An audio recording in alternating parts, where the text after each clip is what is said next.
हाय दोस्तों, नमस्ते, प्रणाम। मैं मनीषा यादव अपने यूट्यूब चैनल अवधि गीत 4665 में आप सभी का स्वागत करती हूँ। आज हम हमारी भाभी जी राम भगवान के अयोध्या आने की खुशी में एक बहुत ही प्यारा भजन गीत गाने जा रही हूँ।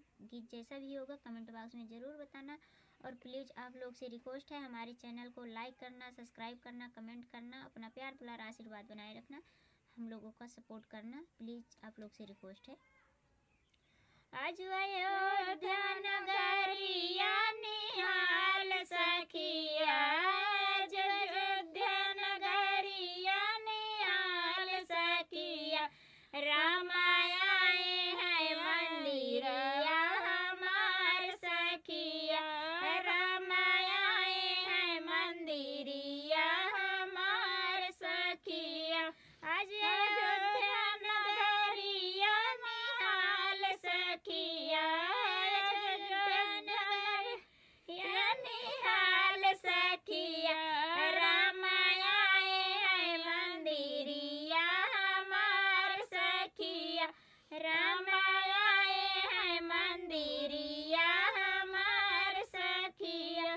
मोरे मुकुट सोहर, मोरे मुकुट सोहर माथवा तिलकिया, मोरे मुकुट सोहर माथा तिलकिया।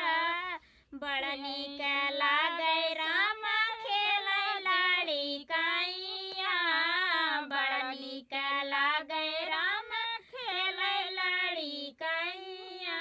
उनका देखने का बेहाल सखिया, राम देखने का बेहाल सखिया। आज अयोध्या नगरिया निहाल सखिया, आज अयोध्या नगरिया निहाल सखिया, राम आए हैं मंदिरिया हमार सखिया, राम आए हैं मंदिरिया हमार सखिया।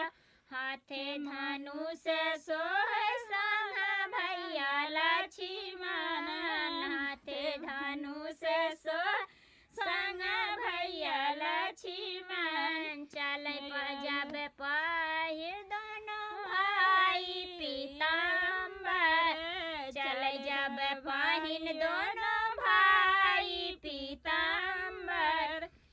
बड़ नीक लागे प्रभु, बड़ नीक लागे प्रभु राम सखिया।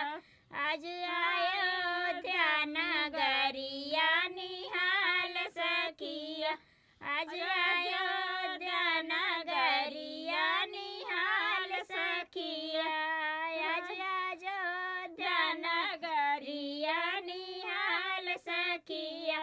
राम आए हैं मंदिरिया हमार सखिया, राम आए हैं मंदिरिया हमार सखिया।